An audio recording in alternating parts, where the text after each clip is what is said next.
ada suatu kisah yang sangat terkenal, inti dari Injil. Kisah perjalanan Yesus Kristus menuju kayu salib. Tapi di dalam perjalanannya Tuhan Yesus ini, ada satu tokoh yang mengganggu pikiran saya. Kayaknya nggak penting banget ini tokoh. Ini kan kisah Tuhan Yesus kayu salib untuk menebus dosa umat manusia. Tapi ada satu tokoh nih yang kurang kerjaan nyempil di kisah ini. Namanya, ada yang tahu nggak? Barabas. Bukan B2 ya, Barabas ya. Barabas. Yang mana di dalam perjalanan ini Tuhan Yesus itu dipingpong, dilempar ke sana kemari. Mulai dari imam besar bait Allah, dia dilempar ke Pontius Pilatus. Setelah dicek nggak ada kesalahan apapun, dilempar lagi ke Herodes. Herodes pun tidak menemukan kesalahan kepadanya. Dibalikin lagi ke Pontius Pilatus. Dan terakhir, pengadilan massa yang dihasut oleh imam-imam dan para tua-tua bangsa Israel saat itu. Jadi di dalam perjalanannya ini ada satu karakter bernama Barabas, yang mana kita ketahui di dalam Alkitab Barabas adalah seorang pemimpin pemberontak.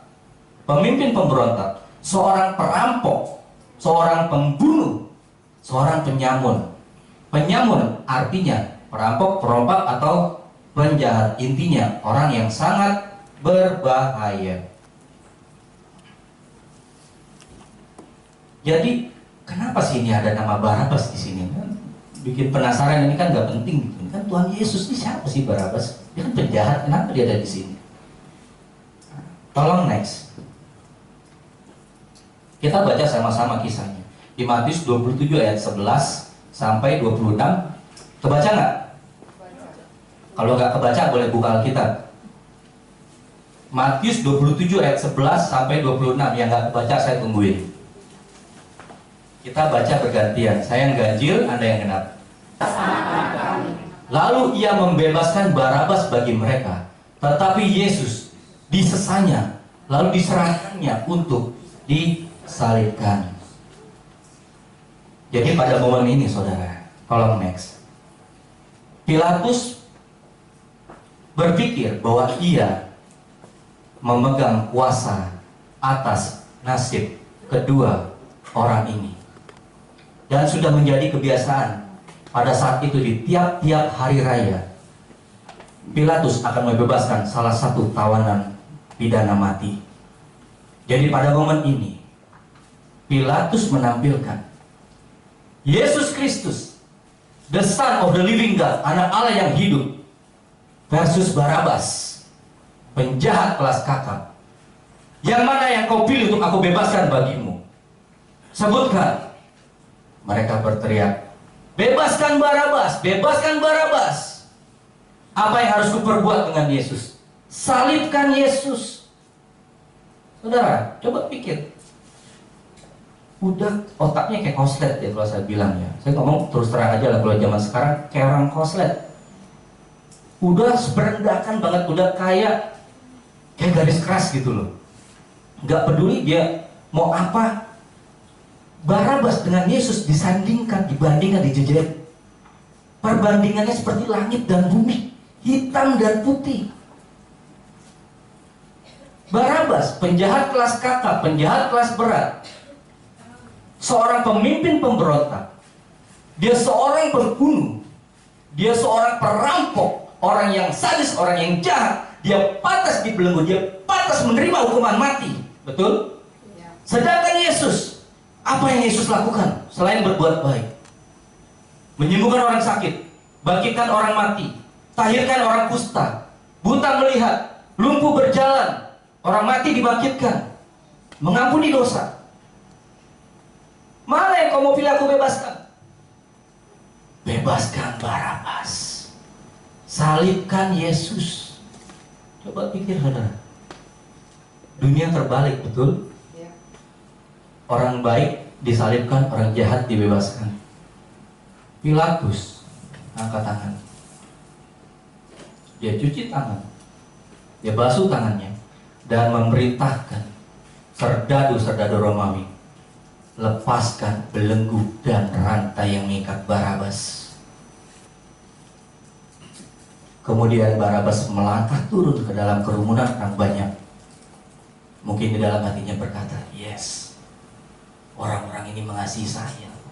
Lihat tuh, orang ini memilih saya untuk dibebaskan. People love me. Siapa Yesus ini? Saya nggak kenal Yesus, tapi yang saya tahu orang-orang ini lebih mengasihi saya daripada Yesus. Yesus masih tetap berdiam diri di sana, di halaman ruang pengadilan bersama Pilatus. Dia hanya melihat Barabas turun tanpa berkata apa-apa. Dia hanya terdiam. It's okay, biarkan mereka bebaskan Barabas. Dosanya, kalau Yesus mau bebas bisa, tapi itu tidak dilakukannya. Karena Yesus tahu kehendak Bapa di sorga, dan hanya kehendaknya yang jadi. Saat di Taman Getsemani dia bersujud, ya Abah, biarlah kiranya cawan ini lalu daripadaku, namun bukan kehendakku yang jadi, tapi kehendakmu. Katakan amin. Karena Yesus tahu kehendak Bapa di sorga. It's okay, let them have Barabas. Biar mereka membebaskan Barabas. Bahkan Yesus tahu loh saudara, bahwa Bapa di sorga akan memperlakukan Yesus seperti Barabas. Dan Bapaknya yang di sorga akan memperlakukan Barabas seperti Yesus anaknya yang tunggal, sebagai orang yang merdeka. Amin. Mungkin Barabas berpikir, yang membebaskannya adalah orang-orang banyak ini. People love me, they choose me. No. Yang membebaskan Barabas tahu nggak apa? Kasih dari Bapa di sorga. Jadi saat saya lihat kisah ini, saya tuh jadi kayak berkaca sama diri sendiri. Siapa Barabas ini sesungguhnya? Barabas adalah kita. Barabas adalah saya. Barabas adalah Anda yang ada di sini semua. Saat kita memberontak dari hukum Allah dan jatuh ke dalam dosa, berbuat dosa, Yesus Kristus mati buat kita.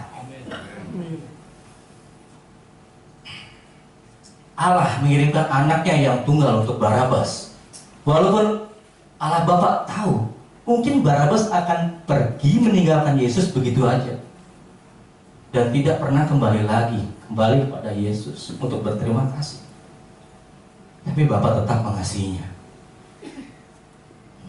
Tolong next.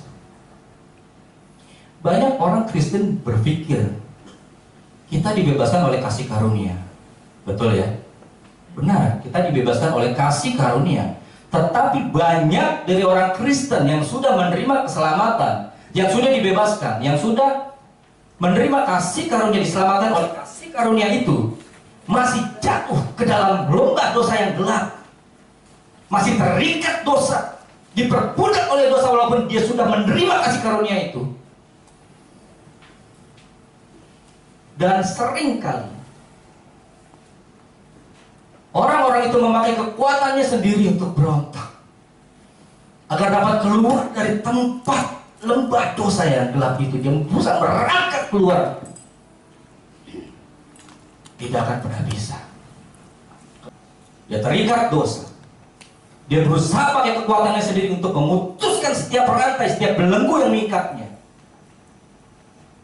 Gak akan bisa. Gak akan pernah bisa. Kenapa saudara gak bisa? Mau tahu nggak? Karena kita bukan tandingan. Kekuatan kita gak sebanding dengan roh-roh jahat, setan-setan yang begitu berpengalaman selama ribuan tahun menjatuhkan umat manusia. Adam dan Hawa aja dalam kekudusannya bisa jatuh. Daud aja bisa jatuh. Dia begitu berpengalaman untuk menjatuhkan orang ke dalam dosa. Dan saat kita pakai kekuatan kita sendiri, gak ada jalan keluar apa-apa di situ. Kita hanya akan menambah jumlah statistik orang-orang yang dikalahkan oleh setan dan dilemparkan ke neraka. Nggak ada jawaban apa-apa di dalam diri kita, nggak ada keselamatan apapun di dalam diri kita. Mungkin Banyak orang berpikir, saya kan punya pasangan, saya punya backing, saya kaya, saya punya harta yang banyak, saya banyak beramal baik, saya IQ-nya tinggi, saya pintar. Itu gak akan bisa menyelamatkanmu. Pasanganmu, backingmu, hartamu, amal baikmu, kepandaianmu, semua yang kamu miliki tidak akan bisa menyelamatkanmu. Tidak bisa menyelamatkan keluargamu, pernikahanmu, karirmu, usahamu, dan bahkan tidak bisa menyelamatkan anak-anakmu. Yeremia 17 ayat 5 berkata, beginilah firman Tuhan, terkutuklah orang yang mengandalkan manusia, yang mengandalkan kekuatannya, dan yang hatinya menjauh daripada Tuhan. Untuk mengalahkan itu semua, kita harus melekat dan mengandalkan kepada sesuatu yang lebih kuat, yang lebih hebat dan lebih perkasa daripada belenggu itu, daripada dosa itu, daripada setan dan roh jahat itu. Dan hanya satu yang bisa, hanya satu-satunya yang bisa. Nggak ada nama lain di bawah kolong langit ini yang mana manusia bisa diselamatkan. Hanya satu, dia bernama Yesus Kristus. Amin.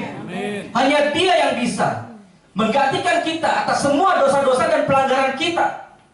Hanya dia satu-satunya yang berdiam diri di ruang halaman pengadilan bersama Pilatus dan berkata, yes, let them have Barabas, take me, biar aku tanggung aja kesalahan Barabas.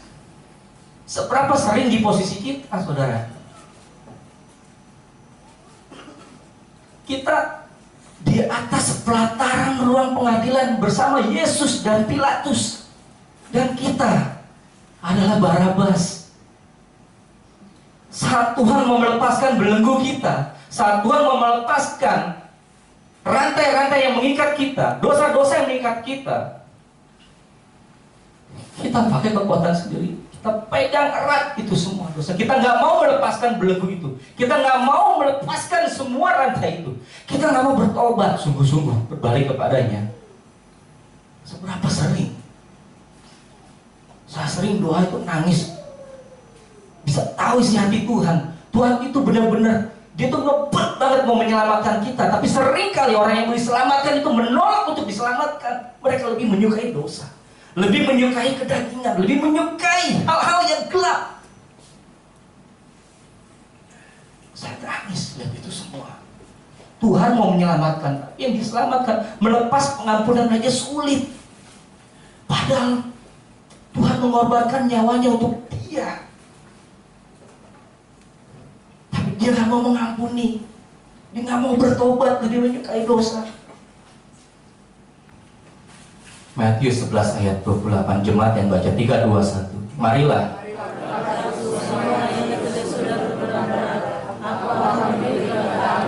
1 Petrus 5 ayat 7.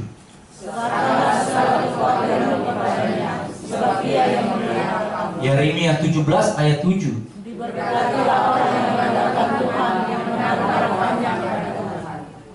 Katakan amin. Amin.